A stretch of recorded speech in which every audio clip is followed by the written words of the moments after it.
ਫਰੈਸਨੋ, ਜਿਹੜੇ ਕਿ ਤੁਹਾਨੂੰ ਟਰੱਕ ਚਲਾਉਣ ਦੀ ਸਿਖਲਾਈ ਵਧੀਆ ਢੰਗ ਦੇ ਨਾਲ ਦਿੰਦੇ ਹਨ। ਕਾਲ ਅਜੀਤ ਅਟਵਾਲ 559 374 45 41 ਤੇ Harnek Singh Pabla Indian cuisine Renton Washington ਵਾਲੇ।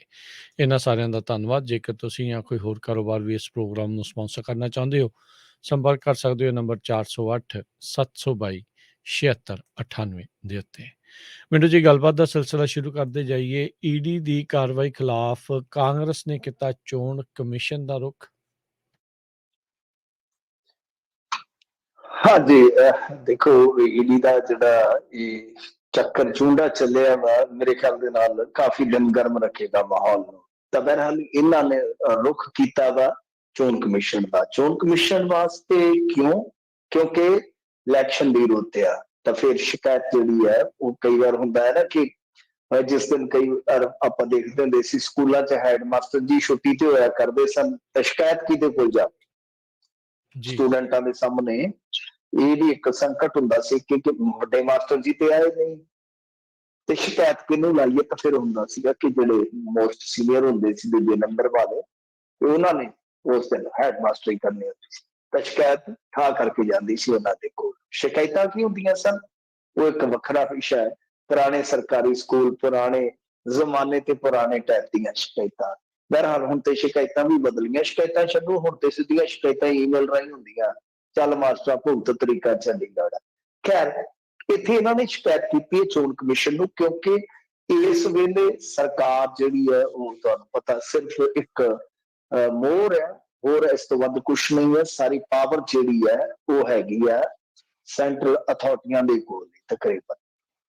ਗਵਰਨਰ ਦੀ ਰਾਜ ਕਹਿ ਲਓ, ਚਾਹੇ ਇਹਨੂੰ ਮਾਡਲ ਕੋਡ ਆਫ ਕੰਡਕਟ ਕਹਿ ਲਓ, ਕੁਛ ਵੀ ਕਹਿ ਲਓ, ਤਾਂ ਇਸ ਟਾਈਮ ਤੇ ਸਾਰਾ ਕੁਛ ਹੈ ਜਿਹੜਾ ਇਹਨਾਂ ਦੇ ਵੱਸੋਂ ਬਾਹਰ ਹੈ। ਤਾਂ ਚੋਣ ਕਮਿਸ਼ਨ ਕਿਉਂਕਿ ਮਾਡਲ ਕੋਡ ਆਫ ਕੰਡਕਟ ਲਾ ਕੇ ਤੇ ਇਲੈਕਸ਼ਨ ਕਰਵਾ ਰਿਹਾ, ਜੇ ਉਸ ਸੂਰਤ ਦੇ ਵਿੱਚ ਕੋਈ ਪ੍ਰੋਬਲਮ ਹੈ, ਕੋਈ ਸਮੱਸਿਆ ਤੇ ਜਾਣਾ ਤਾਂ ਫਿਰ ਉਹਨਾਂ ਕੋਲ ਪਊਗਾ।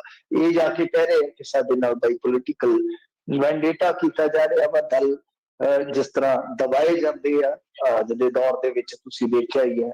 ਇਹ ਤਾਂ ਵੈਸੇ ਸੱਚ ਹੀ ਹੈ, ਇਹਦੇ 'ਚ ਕੋਈ ਦੋ ਰਾਏ ਨਹੀਂ, ਕੋਈ ਸ਼ੱਕ ਨਹੀਂ ਹੈ ਕਿ ਬਹੁਤ ਤੇਜ਼ ਤਰਾਰ ਤਰੀਕੇ ਨਾਲ ਨਰਿੰਦਰ ਮੋਦੀ ਦੇ ਰਾਜ ਦੇ ਵਿੱਚ ਏਜੰਸੀਆਂ ਨੇ ਆਪਣੇ ਵਿਰੋਧੀਆਂ ਨੂੰ ਦਬਾਇਆ ਹੈ। ਇਹਦੇ 'ਚ ਕੋਈ ਸ਼ੱਕ ਨਹੀਂ ਹੈ, ਕੋਈ ਇਹਦੇ 'ਚ ਕਿੰਤੂ ਪਰੰਤੂ ਵਾਲੀ ਗੱਲ ਹੀ ਨਹੀਂ ਹੈ। ਨਾਲ ਹੀ ਇੱਕ ਗੱਲ ਜਿਹੜੀ ਹੈ ਉਹ ਅੱਜ ਇਹਨਾਂ ਨੇ ਹੋਰ ਕਰਨੀ ਸਟਾਰਟ ਕਰ ਦਿੱਤੀ। ਚਲੋ ਸ਼ਿਕਾਇਤ ਕਰਨੀ ਬਈ ਇਹਨਾਂ ਦਾ ਹੱਕ ਹੈ, ਆਪਾਂ ਨੂੰ ਵੀ ਮੰਨ ਲਓ ਜੇ ਕੋਈ ਤੰਗ ਕਰੇਗਾ ਤੇ ਆਪਾਂ ਵੀ ਸੰਬੰਧਿਤ ਅਥਾਰਟੀ ਕੋਲ ਜਾ ਕੇ ਸ਼ਿਕਾਇਤ ਹੀ ਕਰਾਂਗੇ ਨਾ। ਤਾਂ ਇਹ ਵੀ ਸ਼ਿਕਾਇਤ ਕਰ ਲੈਣ, ਉਹਦੇ 'ਚ ਕੋਈ ਦਿੱਕਤ ਨਹੀਂ ਹੈ, ਕੋਈ ਪਰੇਸ਼ਾਨੀ ਨਹੀਂ ਹੈ। ਪਰੰਤੂ ਅੱਜ ਇਹਨਾਂ ਨੇ ਇੱਕ ਹੋਰ ਵੀ ਕਾਰਡ ਖੇਡ ਦਿੱਤਾ। ਕਹਿੰਦੇ ਜੀ ਇਹ ਮਤਲਬ ਕਿ ਦਲਿਤ ਮੁੱਖ ਮੰਤਰੀ ਦੀ ਜੋ ਚੜਾਈ ਹੋਈ ਹੈ, ਇਹਦੇ ਤੋਂ ਕਿਤੇ ਨਾ ਕਿਤੇ ਇਹ ਖਫਾ ਨਹੀਂ, ਕਿਤੇ ਨਾ ਕਿਤੇ ਉਹਦੇ ਤੋਂ ਇਹ ਮੁਖਲਾਏ ਹੋਏ ਨੇ। ਤੇ ਐਸੀ ਭਾਈਚਾਰੇ ਨੂੰ ਵੈਸੇ ਉਹਨਾਂ ਨੇ ਸਾਰਾ ਕੁਛ ਕਰਾਉਣ ਵਾਸਤੇ, ਅਹਿਸਾਸ ਕਰਾਉਣ ਵਾਸਤੇ ਕਿ ਤੁਹਾਡੇ ਬੰਦੇ ਨਾਲ ਦੇਖੋ ਧੱਕਾ ਕਰਦੇ, ਇਹਨਾਂ ਨੇ ਕਹਿ ਦਿੱਤਾ ਕਿ ਬਈ ਇਹ ਜਿਹੜਾ ਕੰਮ ਕੀਤਾ ਜਾ ਰਿਹਾ ਉਹ ਐਸੀ ਮੁੱਖ ਮੰਤਰੀ ਦੇ ਨਾਲ ਧੱਕਾ ਵਾ। ਔਰ ਕਹਿ ਕੌਣ ਰਿਹਾ ਸੀਗਾ? ਰਾਜਕੁਮਾਰ ਵੇਰਕਾ। ਰਾਜਕੁਮਾਰ ਵੇਰਕਾ ਨੇ ਅੱਜ ਇੱਕ ਹੋਰ ਬਿਆਨ ਦਿੱਤਾ, ਉਹ ਵੀ ਮੈਂ ਕੋਟ ਕਰ ਦਿੰਦਾ। ਗੱਲ ਕਰਦਿਆਂ ਕਰਦੇ ਨੇ ਕਿਹਾ, ਕਿਉਂਕਿ ਉਹ ਗੱਲ ਚੱਲਦੀ ਹੈ ਨਾ ਲਾੜਿਆਂ ਦੀ, ਫਲਾਣੇ ਦਾ ਲਾੜਾ ਕਿੱਥੇ। ਵੈਸੇ ਤੇ ਪੱਤਰਕਾਰ ਵੀ ਅੱਜ ਕੱਲ ਜਿਹੜੀ ਇਹ ਕਰਦੇ ਆ ਨਾ ਨਾਰਦ ਟਾਈਪ ਦੀ ਪੱਤਰਕਾਰੀ, ਇਹ ਗਲਤ ਆ, ਇਹ ਗਲਤ ਆ। ਤਾਂ ਉਹ ਹਰੇਕ ਵਾਰੀ ਉਹ ਚੁਚਰੀ ਜੀ ਛੇੜ ਦਿੰਦੇ ਆ। ਪਹਿਲੀ ਗੱਲ, ਜਿਸ ਦਿਨ ਸਿੱਧੂ ਨੇ ਇਹ ਗੱਲ ਕਹੀ ਸੀਗੀ ਤਾਂ ਉਸ ਦਿਨ ਹੀ ਲੋਕਾਂ ਨੂੰ ਚਾਹੀਦਾ ਸੀਗਾ ਕਿ ਅਸੀਂ ਵੋਟ ਕਰਨੇ ਆ, ਸਾਕ ਥੋੜੀ ਕਰਨੇ ਆ ਅਸੀਂ। ਤੁਤਰੋ ਤੁਤਰੋ ਕਰਦੀ ਫਿਰਦੀ ਲਾੜਾ ਕਿੱਥੇ, ਕਿਆ ਗੱਲਾਂ ਨੇ ਇਹ। ਫਿਰ ਜਿਸ ਦਿਨ ਕੇਜਰੀਵਾਲ ਨੇ ਕਿਹਾ ਸੀਗਾ ਕਿ ਸਾਕ ਕਰਨਾ, ਉਸ ਦਿਨ ਹੀ ਰੋਕਣਾ ਚਾਹੀਦਾ ਸੀ ਭਗਵੰਤ ਮਾਨ। ਭਗਵੰਤ ਮਾਨ ਸਗੋਂ ਕੱਛਾ ਤਾਂ ਨਹੀਂ ਆ ਸਕਦਾ ਕੱਢਦਾ ਸੀਗਾ।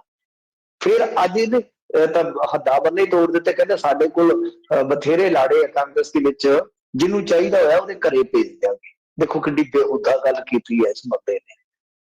ਮੈਂ ਤੇ ਜੀ ਕਰਦਾ ਆ ਕਿ ਆਪਦੇ ਮੂੰਹ ਤੇ ਚਪੇੜਾ ਮਾਰੀਏ, ਕਿਉਂਕਿ ਕਿਸੇ ਸਮੇਂ ਸਿਆਣਾ ਸਮਝਦੇ ਹੁੰਦੇ ਸਾਂ ਅਸੀਂ। ਐਸੀ ਕਮਿਸ਼ਨ ਦਾ ਰਿਹਾ ਨਾ ਚੇਅਰਮੈਨ, ਅਸੀਂ ਸਿਆਣਾ ਸਮਝਦੇ ਸਾਂ ਕਿ ਸਿੰਸੀਅਰ ਆਦਮੀ ਆ। ਖੈਰ ਚਲੋ, ਇਹਨਾਂ ਨੇ ਗਲਤ ਕਾਰਡ ਵੀ ਖੇਡ ਦਿੱਤਾ। ਵੈਸੇ ਮੈਂ ਤੁਹਾਨੂੰ ਇੱਕ ਗੱਲ ਕਹਾਂ ਜੋ ਮੈਨੂੰ ਲੱਗਦਾ, ਜੇ ਵਾਕਿਆ ਹੀ ਚਰਨਜੀਤ ਸਿੰਘ ਦਲਿਤ ਪਰਿਵਾਰ ਤੋਂ ਨਾ ਆਉਂਦੇ ਹੁੰਦੇ ਤਾਂ ਮੈਨੂੰ ਲੱਗਦਾ ਸੀ ਈਡੀ ਜਿਹੜੀ ਹੈ ਨਾ ਸਾਲੀ ਦੇ ਮੁੰਡੇ ਦੇ ਘਰ ਕੋਲ ਨਹੀਂ ਸੀ ਜਾਣੀ। ਸਿੱਧੀ ਇਹਦੇ ਘਰ ਹੀ ਆਉਣੀ ਸੀ।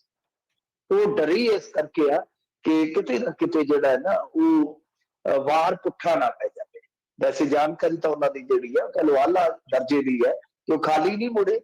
ਐਡਾ ਮਤਲਬ ਕਿ ਉਹ ਢੇਰ ਨੋਟਾਂ ਦਾ ਤੁਸੀਂ ਦੇਖਿਆ ਹੀ ਹੋਣਾ, ਦੇਖਿਆ ਕਿਵੇਂ ਜਿਵੇਂ ਵਿਆਹਾਂ ਦੇ ਵਿੱਚੋਂ ਪੈਲਸ ਚੋਂ ਹੁੰਜੀ ਦੇ ਨਹੀਂ ਉਹ ਜਿਹੜੇ ਗਲਾਸ ਦੇ ਹੁੰਦੇ ਉਦਵੇਂ ਜੇ ਗਲਾਸ ਹੁੰਦੇ ਡਿਸਪੋਜ਼ਲ ਹੀ ਕਹਿੰਦੇ ਨਾ, ਬਿਲਕੁਲ ਐਡਾ ਢੇਰ ਲੱਗ ਜਾਂਦਾ, ਐਡਾ ਡਿਸਪੋਜ਼ਲ ਦੇ ਗਲਾਸਾਂ ਜਿੱਦਾਂ ਢੇਰ ਜਿਹੜਾ ਹੈ ਨੋਟਾਂ ਦਾ ਲੱਗਾ ਪਿਆ ਸੀ।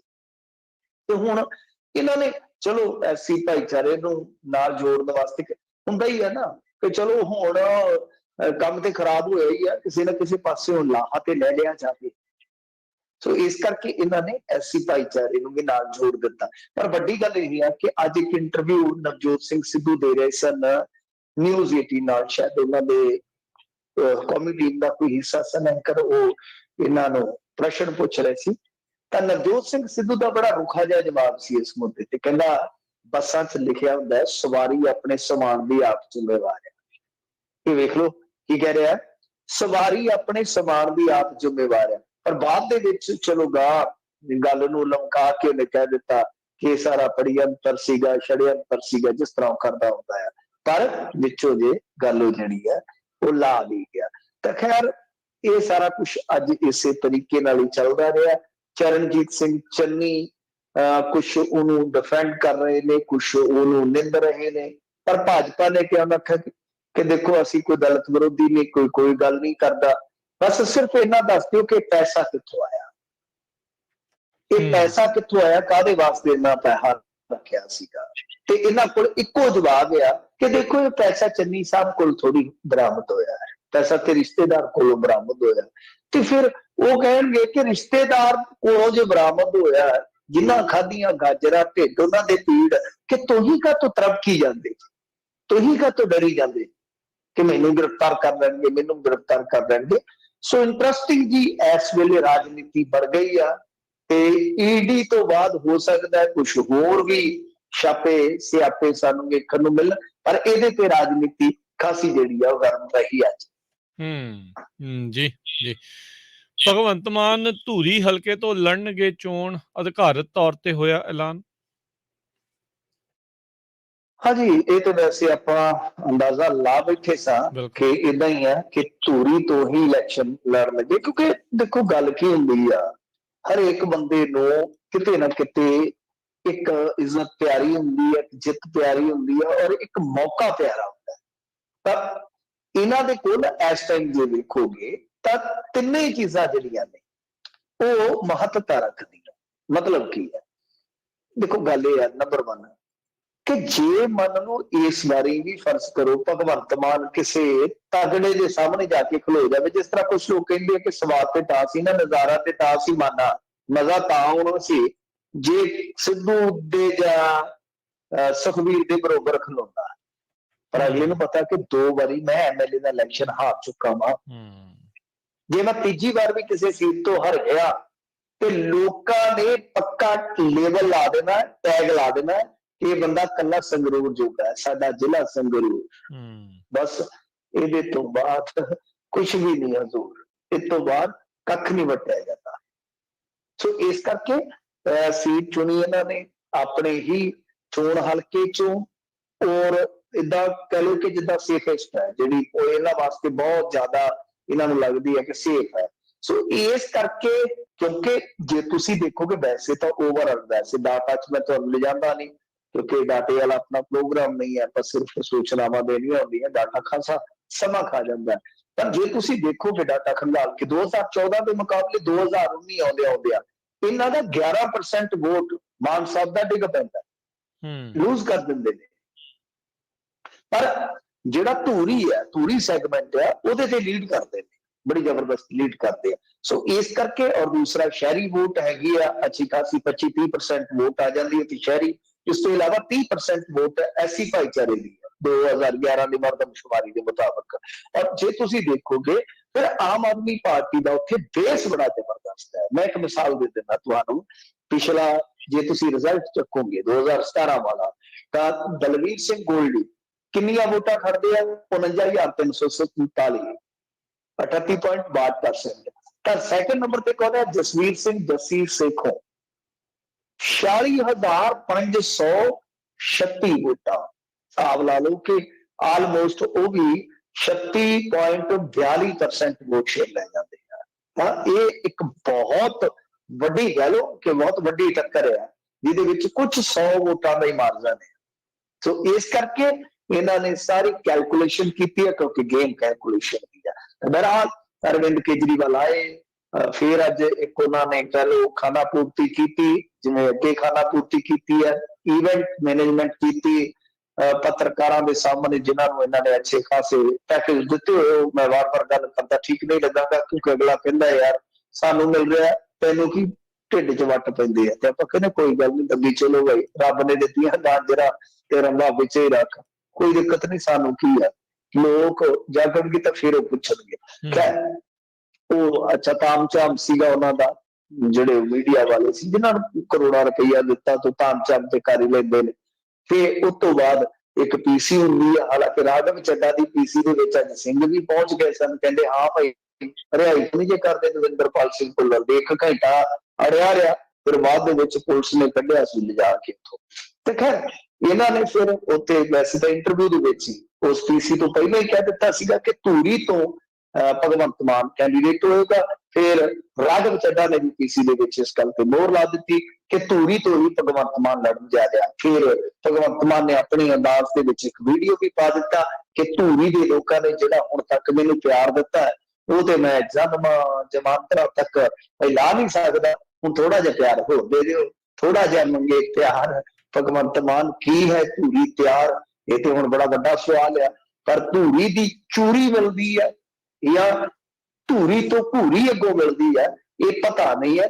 ਪਰ ਜਿਹੜਾ ਦਲਵੀਰ ਗੋਲਡੀ ਆ, ਕਹਿੰਦੇ ਆ ਕਿ ਸਥਿਤੀ ਉਹਦੀ ਵੀ ਕੋਈ ਇੰਨੀ ਕਮਜ਼ੋਰ ਨਹੀਂ ਕਿ ਆ ਕੇ ਜਣਾ ਖਣਾ ਹੀ ਗੱਚੀਆਂ ਮਰੋੜ ਦਊਗਾ। ਜੀ ਜੀ। ਰਾਹੁਲ ਗਾਂਧੀ ਦੇ ਕਰੀਬੀ ਨੇ ਕਰਵਾਇਆ ਪੰਜਾਬ ਦੇ ਮੁੱਖ ਮੰਤਰੀ ਲਈ ਪੋਲ। ਇਹਨਾਂ ਨੇ ਵੀ ਫੋਨ ਨੰਬਰ ਦਿੱਤਾ ਸੀ ਜਾਂ ਕਿੱਦਾਂ ਕਰਾਇਆ? ਇਹਨਾਂ ਦੇ ਇੱਕ ਤੇ ਕਰੀਬੀ ਲੈ ਬੈਠੇ ਆ। ਰਾਘਵ ਚੱਡਾ ਦਾ ਤਾਂ ਮੈਂ ਦੇਖੋ ਪੁਸ਼ਟੀ ਨਹੀਂ ਕਰਦਾ, ਇੱਕ ਪੱਤਰਕਾਰਾਂ ਦੇ ਗਰੁੱਪ ਦੇ ਵਿੱਚ ਘੁੰਮ ਰਿਹਾ ਸੀਗਾ ਸਕਰੀਨਸ਼ਾਟ, ਜਿਹਦੇ ਵਿੱਚ ਡਿਟੇਲ ਕਢਾਈ ਗਈ ਉਸ ਨੰਬਰ ਦੀ। ਕਹਿੰਦੇ ਝੁੱਗੇ ਚੋਂ ਕਾਲ ਹੈ, ਮੇਰੇ ਖਿਆਲ ਦੇ ਨਾਲ 7,000 ਕਾਲ ਹੀ ਆਈ ਹੈ 10 ਤੋਂ 17 ਜਨਵਰੀ ਤੱਕ। ਹਾਂਜੀ 7,000 ਕਾਲ ਆਈ ਹੈ, ਕੁਛ 4,000 1700 ਕਾਲ ਸ਼ਾਇਦ 1700 ਕਾਲ ਆਈ ਹੈ, ਤੇ ਕੁਛ ਕੁ ਮਤਲਬ ਕਿ ਮੈਸੇਜ ਆਇਆ। ਹਾਲਾਂਕਿ ਆਪਾਂ ਪੁਸ਼ਟੀ ਨਹੀਂ ਕਰਦੇ, ਹਾਲ ਹੀ ਹੈ, ਜਦੋਂ ਕੋਈ ਪੁਸ਼ਟੀ ਹੋ ਜਾਏਗੀ ਫਿਰ ਦੇਖਦੇ ਆ, ਕਿਉਂਕਿ ਅੱਜ ਕੱਲ ਤੁਹਾਨੂੰ ਪਤਾ ਇੰਟੈਲੀਜੈਂਸੀ ਬੜੀ ਜ਼ਬਰਦਸਤ ਹੈ। ਤੇ ਉਸੇ ਤਰ੍ਹਾਂ ਜਿਵੇਂ ਤੁਸੀਂ ਇੱਕ ਸਵਾਲ ਵੀ ਖੜਾ ਕਰ ਦਿੱਤਾ ਕਿ ਇਹ ਭਾਈ ਹੁਣ ਕਿਵੇਂ ਕਰ ਰਹੇ ਨੇ ਸਰਵੇ। ਦੇਖੋ ਸਰਵੇ ਕਰਨ ਦਾ ਇੱਕ ਹੋਰ ਵੀ ਤਰੀਕਾ ਹੁੰਦਾ, ਉਹ ਓਪਨਲੀ ਹੁੰਦਾ ਹੈ। ਹੁਣ ਫਰਜ਼ ਕਰੋ ਤੁਹਾਡੇ ਨਾਲ ਬਹੁਤ ਸਾਰੇ ਲੋਕ ਜੁੜੇ ਆ, ਰੇਡੀਓ ਸਟੇਸ਼ਨ ਦਾ ਜਿਹੜਾ ਆਪਣੇ ਦਾ ਆਫੀਸ਼ੀਅਲ ਪੇਜ ਵਾ, ਤਾਂ ਤੁਸੀਂ ਇੱਥੇ ਵੀ ਕਰਵਾ ਸਕਦੇ ਹੋ, ਇੱਥੇ ਲੱਗ ਵੀ ਜਾਂਦਾ। ਤੁਸੀਂ ਤੇ ਬਿਹਤਰ ਟੈਕਨੋਲੋਜੀ ਜਾਣਦੇ ਹੋ ਮੇਰੇ ਤੋਂ, ਤਾਂ ਅੱਜ ਕੱਲ੍ਹ ਉਹ ਸਰਵੇ ਬਣ ਜਾਂਦੇ ਨੇ। ਤਾਂ ਸਰਵੇ ਬਣ ਜਾਂਦੇ ਆ ਨਾਲ ਦੀ ਨਾਲ ਹੀ, 1 by 1 ਹੀ ਪਤਾ ਲੱਗਦਾ ਜਾਂਦਾ ਕਿ ਕਿਹਦੇ ਹੱਕ ਦੇ ਵਿੱਚ ਕਿੰਨੀਆਂ ਵੋਟਾਂ ਨੇ, ਕਿਹਦੇ ਹੱਕ ਦੇ ਵਿੱਚ ਕਿੰਨੀਆਂ ਵੋਟਾਂ ਪਈਆਂ ਨੇ। ਸੋ ਇਹਨਾਂ ਨੇ ਕਹਿ ਲਓ ਕਿ ਟਵਿੱਟਰ ਤੇ ਇਹ ਸਰਵੇ ਕਰਾਇਆ ਵਾ, ਟਵਿੱਟਰ ਤੇ। ਤਾਂ ਇਹ ਅਲਵਾ, ਮਿਸਟਰ ਅਲਵਾ ਜਿਹੜਾ ਹੈ, ਇਹ ਰਾਹੁਲ ਗਾਂਧੀ ਦੀ ਟੀਮ ਦਾ ਮੁੱਖ ਸੂਤਰਧਾਰ ਕਹਿ ਸਕਦੇ ਆ ਤੁਸੀਂ। ਨਿਖਿਲ ਅਲਵਾ ਦਾ ਪੂਰਾ ਨਾਮ ਆ। ਇਹਦਾ ਜਿਹੜਾ ਬਾਪ ਹੁੰਦਾ ਸੀਗਾ ਗਵਰਨਰ ਵੀ ਰਿਹਾ ਮੇਰੇ ਖਿਆਲ ਦੇ ਨਾਲ, ਮਾਰਗਰੇਟ ਅਲਵਾ, ਕਾਫੀ ਚਰਚਿਤ ਲੀਡਰ ਹੁੰਦਾ ਸੀਗਾ। ਤਾਂ ਇਹਦੇ ਵਿੱਚ ਜੋ ਮਤਲਬ ਕਿ ਹੋਇਆ ਪੋਲ, ਜੇ ਆਪਾਂ ਉਹਨੂੰ ਦੇਖੀਏ ਤਾਂ ਜ਼ਿਆਦਾਤਰ ਉਹ ਚਰਨਜੀਤ ਸਿੰਘ ਚੰਨੀ ਦੇ ਪੱਖ 'ਚ ਹੀ ਚੁੱਕਿਆ। ਤਾਂ ਕੁੱਲ ਮਿਲਾ ਕੇ ਕਹਿ ਸਕਦੇ ਆ ਕਿ ਕਾਫੀ ਵੱਡੀ ਪੋਲਿੰਗ ਹੋਈ ਹੈ। ਪਰ ਅਲਵਾ ਵੱਲੋਂ ਇਹ ਹੁਣ ਕਰਵਾਉਣਾ, ਦੂਸਰੇ ਪਾਸੇ ਸੋਨੂ ਸੂਦ ਦਾ ਵੀਡੀਓ ਆਉਣਾ, ਤੀਸਰੇ ਪਾਸੇ ਜੇ ਤੁਸੀਂ ਵੇਖੋਗੇ ਤਾਂ ਬਹੁਤ ਸਾਰੇ ਮੰਤਰੀ ਹੈ ਜਿਹੜੇ 4-5 ਮੰਤਰੀ ਅੱਜ ਵੇਰਕਾ ਸਾਹਿਬ ਵੀ ਕਹਿ ਗਏ, ਤਾਂ ਇਹ ਪਿੱਠ ਤੇ ਆ ਖਲੋਤੇ ਆ। ਮਤਲਬ ਕਿ ਜਿਹੜੀ ਇੱਕ ਥਿਊਰੀ ਦਿੱਤੀ ਜਾ ਰਹੀ ਹੈ ਕਿ ਨਹੀਂ ਇਹ ਕਾਂਗਰਸ ਦਾ ਦੇਖੋ ਜੀ ਟ੍ਰੈਡੀਸ਼ਨ ਨਹੀਂ ਹੈ ਹੈਗਾ ਕਿ ਅਸੀਂ ਚਿਹਰਾ ਪਹਿਲਾਂ ਦਈਏ। 2017 ਚ ਜ਼ਰੂਰ ਇੱਕ ਮੌਕਾ ਬਣਿਆ ਸੀ, ਪਰੰਤੂ ਹੁਣ ਨਹੀਂ ਹੈ। ਉਸ ਮਿੱਥ ਤੋਂ ਜਾਂ ਉਹ ਜਿਹੜੀ ਥਿਊਰੀ ਦਿੱਤੀ ਜਾ ਰਹੀ ਹੈ ਜਾਂ ਇੱਕ ਕਹਿ ਲਓ ਕਿ ਮੈਸੇਜ ਦਿੱਤਾ ਜਾ ਰਿਹਾ, ਉਹਦੇ ਤੋਂ ਹਟ ਕੇ ਪੰਜਾਬ ਦੀ ਲੀਡਰਸ਼ਿਪ ਜਿਹੜੀ ਹੈ ਖਾਸ ਤੌਰ ਤੇ ਜੇ ਦੇਖੀਏ ਤਾਂ ਨਵਜੋਤ ਸਿੰਘ ਸਿੱਧੂ ਨੂੰ ਰੋਕਣ ਵਾਸਤੇ ਚੰਨੀ ਦੇ ਹੱਕ ਦੇ ਵਿੱਚ ਪੂਰੀ ਤੁਲੀ ਹੋਈ ਨਜ਼ਰ ਆਉਂਦੀ ਪਈ ਹੈ। ਤੇ ਅਲਵਾ ਦਾ ਜਿਹੜਾ ਇਹ ਪੋਲ ਆ ਉਹ ਕਿਤੇ ਨਾ ਕਿਤੇ ਇਸ ਗੱਲ ਦੀ ਪੋਲ ਖੋਲ ਰਿਹਾ ਕਿ ਉੱਤੇ ਵੀ ਮੇਰੇ ਖਿਆਲ ਦੇ ਨਾਲ ਚਰਚਾਵਾਂ ਜਿਹੜੀਆਂ ਚੱਲ ਰਹੀਆਂ ਜਾਂ ਤਿਆਰੀਆਂ ਕਹਿ ਲਓ ਕਿ ਚੱਲਦੀਆਂ ਪਈਆਂ। ਜੀ। ਸੋ ਮਿੰਟੂ ਜੀ ਕਰੈਕਟ ਕਰਦਾ ਜਾਵਾਂ, ਉਸ ਸਕਰੀਨਸ਼ਾਟ ਦੇ ਤਹਿਤ ਪੁਸ਼ਟੀ ਨਹੀਂ ਕਰਦੇ, ਉਸ ਸਕਰੀਨਸ਼ਾਟ 'ਚ 7639 ਕਾਲਾਂ ਕਹਿੰਦੇ ਆ ਵੀ ਜਿਹੜੀਆਂ ਆਈਆਂ ਤੇ 4596 SMS ਜਿਹੜੇ ਆ ਹਾਂਜੀ ਹਾਂਜੀ, ਸ਼ਾਇਦ ਸਾਥੀ ਆਖੇ ਪਹਿਲਾਂ ਮੇਰਾ ਤੁੱਕਾ ਠੀਕ ਸੀਗਾ ਤੇ ਜੀ ਦੂਜੇ ਚ ਮੈਂ ਉਖੜ ਗਿਆ ਕਿਉਂਕਿ 1776 ਮੈਂ ਉਸ ਕਨਫਿਊਜ਼ਨ ਚ। ਚਲੋ ਵਧੀਆ ਕੀਤਾ ਤੁਸੀਂ। ਜੀ। ਤੇ ਅਗਲੀ ਜਿਹੜੀ ਮਿੰਟੂ ਜੀ ਗੱਲ ਕਰ ਲਈਏ, ਮੋਗਾ ਵਿਧਾਨ ਸਭਾ ਸੀਟ ਤੇ ਦਿਲਚਸਪੀ ਵਧੀ ਆ, ਸਾਬਕਾ ਡੀਜੀਪੀ ਗਿੱਲ ਨੇ ਜਤਾਈ ਆ ਹੁਣ ਦਾਅਵੇਦਾਰੀ। ਮੈਨੂੰ ਲੱਗਦਾ ਹਰਜੋਤ ਸਿੰਘ ਕਮਲ ਦਾ ਇੱਧਰ ਵੀ ਕਮਲ ਨਹੀਂ ਖੜਨਾ।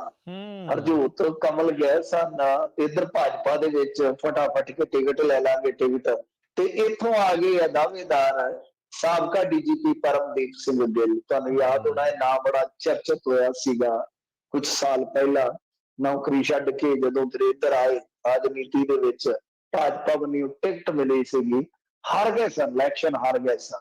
ਔਰ ਇਲੈਕਸ਼ਨ ਹਾਰਨ ਤੋਂ ਬਾਅਦ ਫਿਰ ਇਹਨਾਂ ਨੇ ਆਪਣੀਆਂ ਦੂਰੀਆਂ ਬਣਾ ਲਈਆਂ ਇਲਾਕੇ ਤੋਂ ਤੇ ਚੰਡੀਗੜ੍ਹ ਹੀ ਰਹੇ ਆ।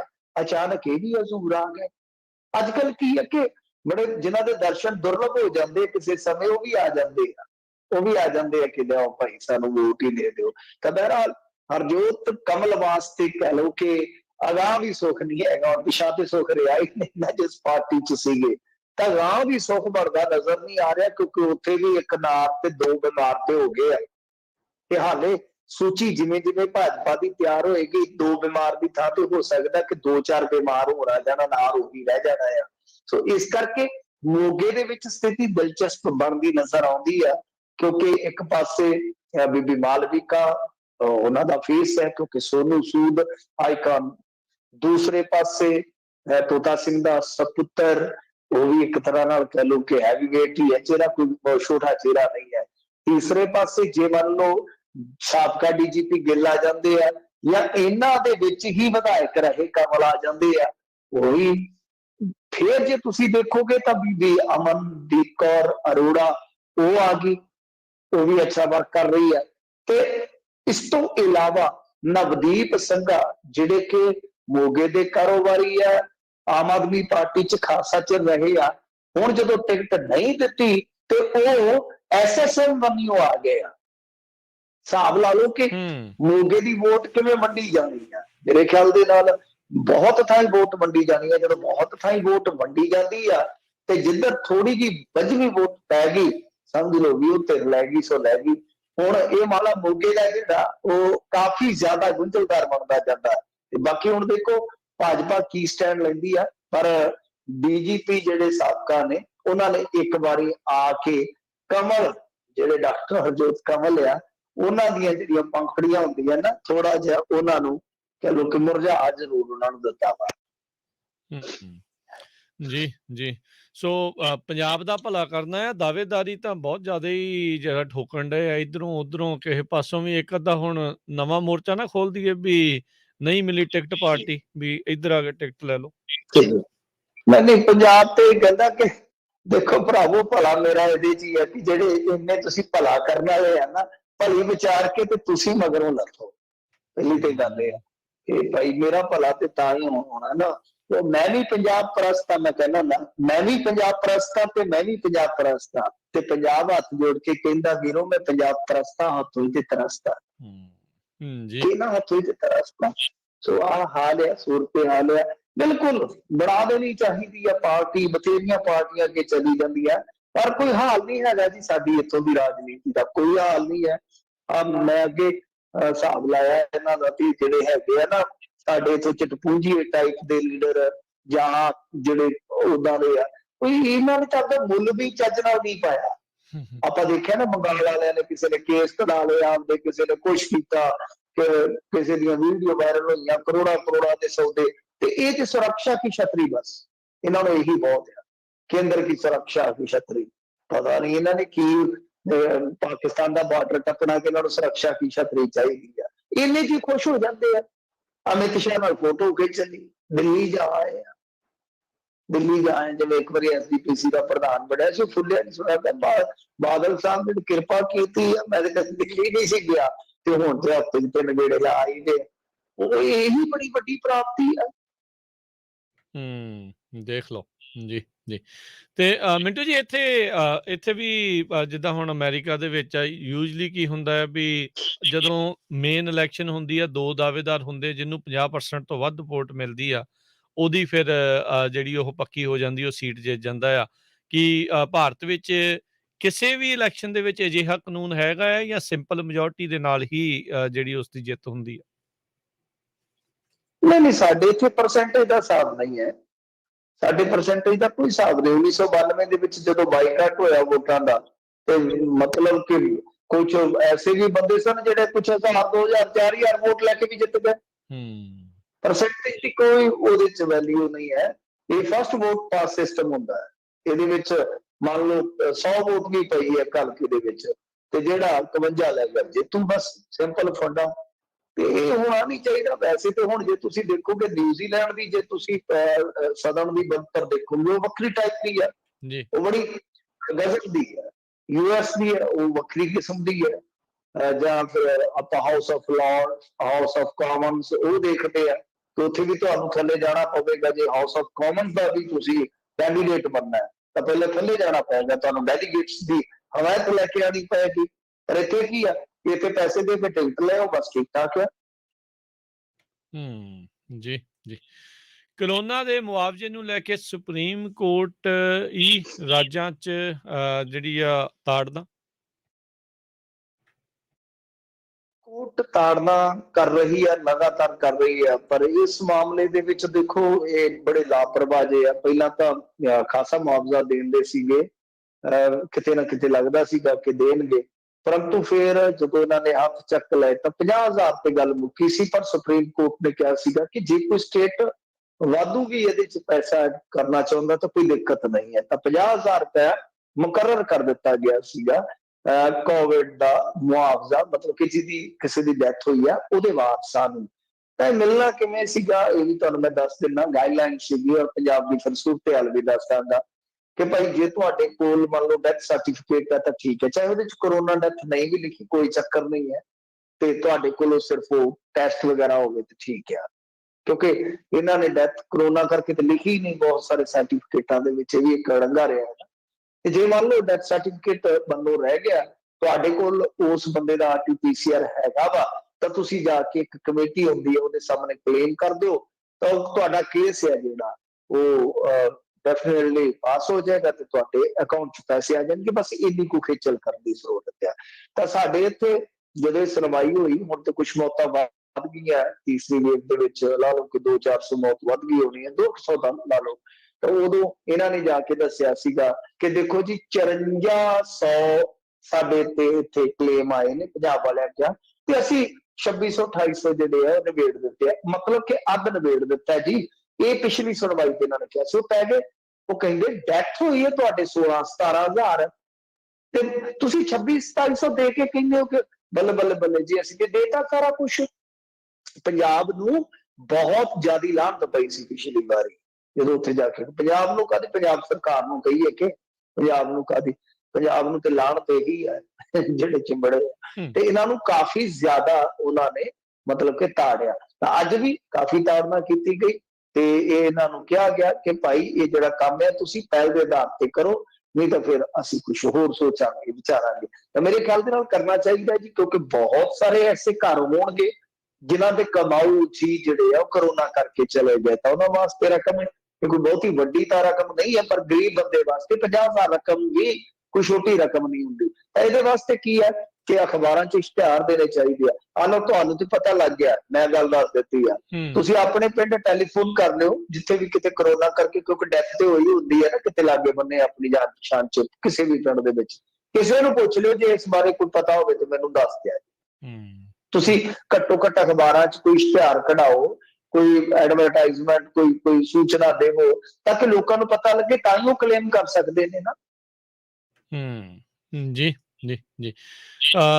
ਅਗਲੀ ਮਿੰਟੂ ਜੀ ਗੱਲ ਕਰਦੇ ਜਾਈਏ ਦਿੱਲੀ ਜਿਹੜੇ ਦੰਗੇ ਹੋਏ ਸੀਗੇ, ਕਤਲੇਆਮ ਜਿਹੜਾ ਹੋਇਆ ਸੀ, ਉਸ ਦੇ ਵਿੱਚ ਪਹਿਲੀ ਸਜ਼ਾ ਜਿਹੜੀ ਉਹ ਮਿਲੀ ਹੈ। ਹਾਂਜੀ ਦੇਖੋ, ਇਹ ਦਿਨੇਸ਼ ਯਾਦਵ ਨੂੰ ਸਜ਼ਾ ਮਿਲੀ ਆ। ਇਹਨਾਂ ਨੇ ਕੀ ਕਰਤੂਤ ਕੀਤੀ ਸੀ ਕਿ ਟੋਲੀ ਬਣਾ ਕੇ ਇੱਕ ਘਰ ਦੇ ਵਿੱਚ ਅੱਗ ਲਾਈ ਸੀਗੀ। ਇਸ ਤੋਂ ਇਲਾਵਾ ਇਹ ਲੁੱਟਮਾਰ ਵੀ ਕਰਕੇ ਨੱਸ ਗਏ ਸਨ ਤੇ ਬਾਅਦ ਦੇ ਵਿੱਚ ਆਇਡੈਂਟੀਫਾਈਡ ਹੋ ਗਿਆ। ਤਾਂ ਇਹ ਪਹਿਲੀ ਸਜ਼ਾ ਹੈ ਦਿੱਲੀ ਦੰਗਿਆਂ ਦੇ ਕੇਸ ਦੇ ਵਿੱਚ ਜਿਹੜੀ ਕਿ ਆਈ ਹੈ 5 ਸਾਲ ਦੀ ਹੈ। 5 ਸਾਲ ਦੀ ਸਜ਼ਾ ਹੈ ਬਾਮੁਸ਼ੱਕਤ, ਔਰ 12,000 ਰੁਪਇਆ ਸ਼ਾਇਦ ਫਾਈਨ ਹੈ। ਬਜ਼ੁਰਗ ਔਰਤ ਬੈਠੀ ਸੀ ਘਰੇ, ਉਹ ਕਹਿੰਦੀ ਆ ਕਿ ਆ ਕੇ, ਉਹ ਆਪਾਂ ਨੂੰ ਪਤਾ ਹੀ ਹੈ ਕਿਸ ਮਜ਼ਹਬ ਦੀ ਹੋਏਗੀ, ਸਭ ਨੂੰ ਪਤਾ ਹੀ ਹੈ ਕਿਸ ਤਰ੍ਹਾਂ ਨਿਸ਼ਾਨੇ ਬਣਾਏ ਗਏ ਸਨ ਦਿੱਲੀ ਰਾਇਟਸ ਦੇ ਵਿੱਚ। ਤੇ ਉਹ ਕਹਿੰਦੀ ਹੈ ਕਿ ਘਰ ਵਾਲੇ ਜਿਹੜੇ ਉਹਨਾਂ ਦੇ ਮਰਦ ਹੋਣਗੇ ਉਹ ਨਹੀਂ ਸੀਗੇ ਘਰੇ, ਇਹਨਾਂ ਨੇ ਰੱਜ ਕੇ ਉੱਥੇ ਗੁੰਡਾਗਰਦੀ ਕੀਤੀ, ਘਰ ਨੂੰ ਅੱਗ ਲਾ ਦਿੱਤੀ। ਸੋ ਕਹਾਣੀਆਂ ਉਸ ਸਮੇਂ ਦੀਆਂ ਆਪਾਂ ਨੂੰ ਯਾਦ ਹੀ ਨੇ, ਕੋਈ ਬਹੁਤਾ ਸਮਾਂ ਬੀਤਿਆ ਨਹੀਂ ਹੈ। ਤੇ ਨਹੀਂ ਵੀ ਜੇ ਕਿਸੇ ਨੇ ਪੜ੍ਹਨੀਆਂ ਹੋਣ ਤੇ ਅੱਜ ਵੀ ਇੰਟਰਨੈਟ ਤੇ ਮਿਲ ਜਾਂਦੀਆਂ ਨੇ, ਇਸ ਲਈ ਤੁਸੀਂ ਐਕਸੈਸ ਕਰਕੇ ਪੜ੍ਹ ਸਕਦੇ ਹੋ।